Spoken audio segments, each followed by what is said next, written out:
Hey everybody, it's Aunt Jessica, and I wanted to follow up on my last video about cycling. Let's stay on that topic, right? We're going to talk about a video that just came out this morning on Emily Bridges. She is a British cycling athlete who is a transgender woman, so biological male, who has been competing in the women's division for a while and won many trophies, taken many spots from women. And finally, I think enough voices happened over in the UK, which is really weird because the UK is a little more progressive than the United States when it comes to trans inclusion and LGBT stuff. So I was shocked that British Cycling actually said, hey, this isn't fair. So Emily Bridges got removed from the women's division, rightfully so. We know this, but they have taken a year off. And I want to share this video because she is now back in the limelight. And yes, I will address this person as a she because they have done a full transition and I have to respect that. So without further ado, let's watch this video. I'm going to comment on it, give you my reaction. I'm going to try and stay calm. A lot of the things she says in this video, I've only briefly watched it. And a lot of the things she says in this video really got me angry, you guys. And I hate being angry. I'm always so bubbly, you guys know that. And I care about everybody's feelings, but this person drives me up the wall. So let's have a look at this video and see. It's Olympic year, and things might have looked very different for Emily Bridges as little as 18 months ago. It's a completely different world now. It's not really something that I allow myself to think about too much, just because that kind of part of my life is gone now. So elite sport is over for you now? I don't really have a choice. If we were allowed to compete, if I was allowed to compete, it would be a different conversation. I'd be having to weigh up if it was safe for me to compete, if it was the right thing for me to do at this part of my life. Okay, so the first statement, I don't have a choice. That is total shit. And you guys know it, and she knows it.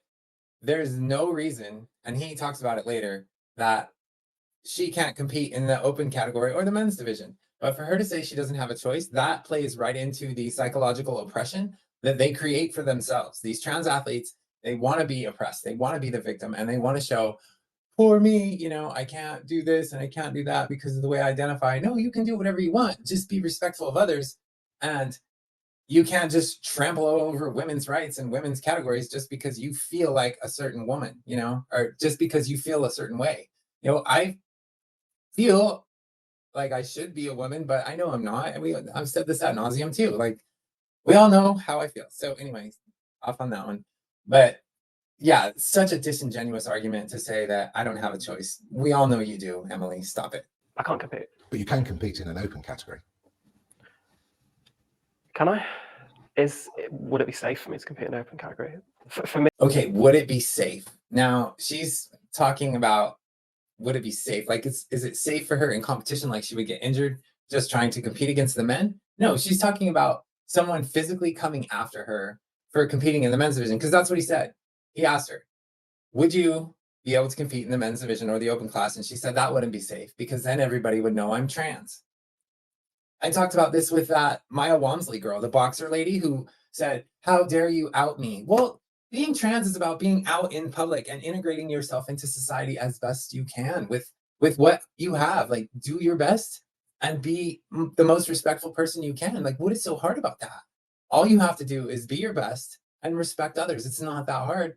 And nobody's going to come after you and harm you. Like, I get so tired of the victim card on the, like, nobody's coming after me. People could dox me. I tell everybody I live in Las Vegas. It says it right there. Like, everybody knows I'm not hard to find. I work on the strip every night of the week in Las Vegas. I'm not hard to find. My car even has my name on it.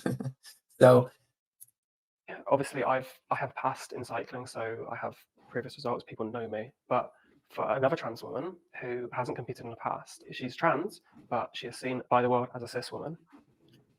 How is it fair to ask her to out herself and compete in the open category? That's not fair, and it's just it's not safe either. How can you ask someone who's been seen as a woman to then go to the male category and let everybody know she's trans? Like, I think they all know. Most women can tell. Like, there are a few trans girls out there that I've looked at and been like, ooh, that's pretty close. But because I've been in this community all my life, you guys, I can clock a trans woman like that. Like, I know what I'm looking for. Hands, shoulders, knees, like eyes, the stupid Adam's apple. Which I was blessed. I don't have a huge Adam's apple, but it's there, right? Like, it's not that hard to figure out. So anyway, sorry about that rant, but back to this. What she said is, I was living as a woman and everybody thought I was a woman. Nobody questioned it. Everybody knew I was a woman, and then I'm going to put myself in the open category and say I'm trans. That's outing me. Like I said, nobody's being outed. Everybody knows you're trans. It's not like we don't. So sorry, Emily. That one doesn't fly for me. Recently, at competitive level, many major sports have dramatically shifted their positions. At the heart of these policy changes, they cite fairness over inclusion. In elite sport, isn't fairness a non-negotiable? Yeah, fairness is important, and I understand how important it is to have the conversations around eligibility guidelines and certain medical requirements. Most sports have anchored their new transgender policies to a catalogue of peer-reviewed research. Bridges claims it is not robust. How many of those studies are done on athletes? None of them. And I've been part of a study, and there's very clear data, and the data will be coming out soon. Bridges is convinced those results, which assess testosterone suppression among other markers, will prove fairness can be achieved. Okay, you guys, this is the big one. I've talked about this too in other videos, test results, okay? And Emily just mentioned something about they're not testing elite athletes. And she's right, they're not. And that's another argument I just got into today on Twitter with someone. Okay, so you're taking a basic average trans person who's been on hormone suppression for 2 years, and then you put that up against a elite level woman, right? That's gonna be pretty close, but that's not taking Emily Bridges, the elite level trans woman who went through male puberty. And that's what they all tend to just breeze on by, the fact that male puberty built that body. And you can't just take away the testosterone now and add some estrogen and go, look, it's the same. They're identical. No, they're not identical.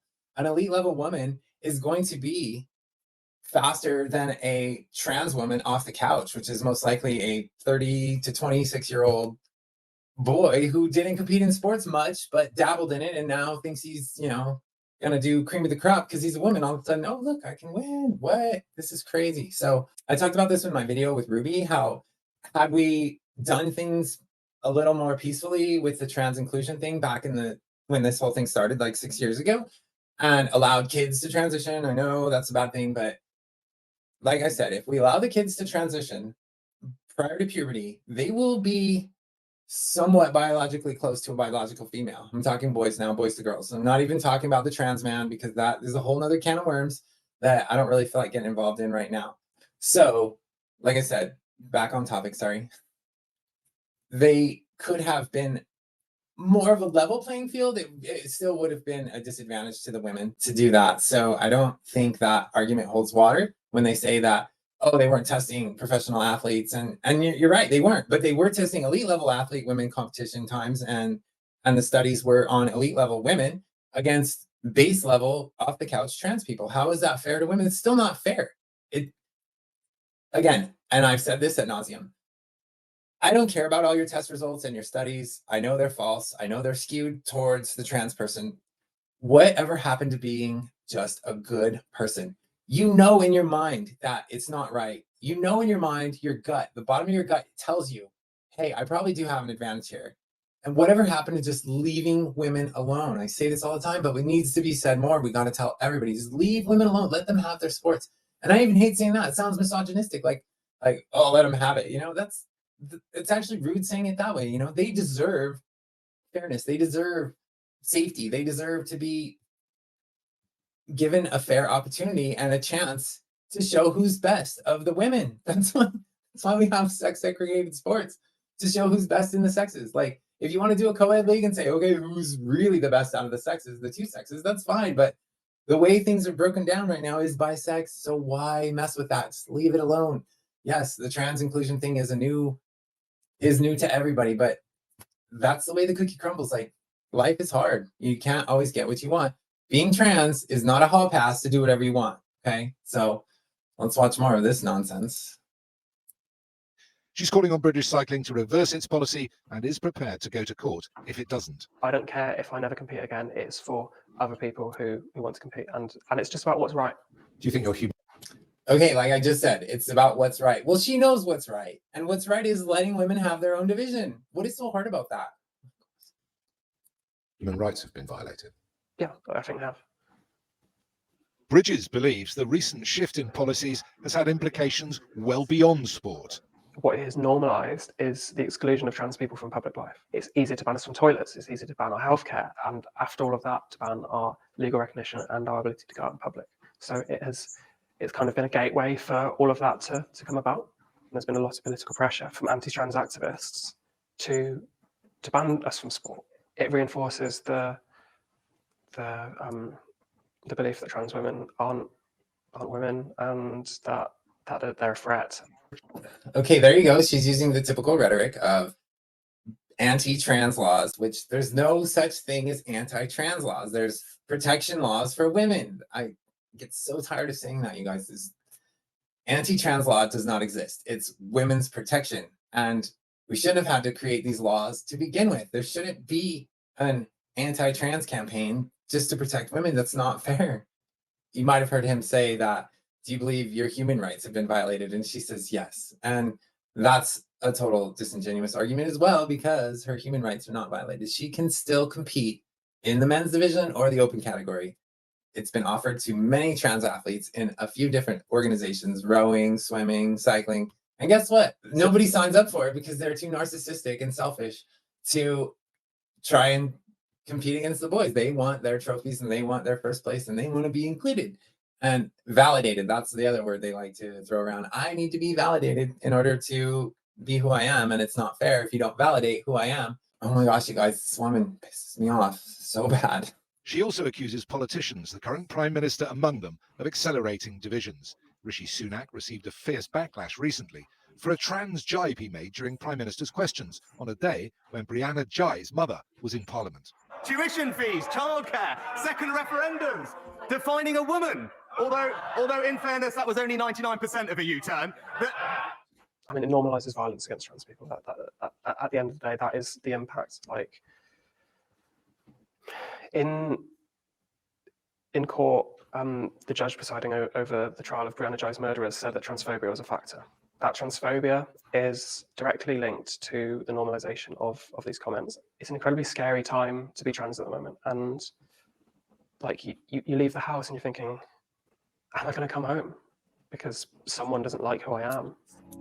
Okay, so the story they're talking about was a teenage trans woman who was murdered over in the UK, allegedly for being trans. I don't know all the facts on that case, but I do know what the media has released, and it is a sad thing. And that Prime Minister, you know, making jokes probably wasn't the greatest thing to do in the light that the teen's mom was in the audience. That's what they were talking about, and that's sad, you know. And it's not good to make light of things, but you can still get your point across without making fun of people.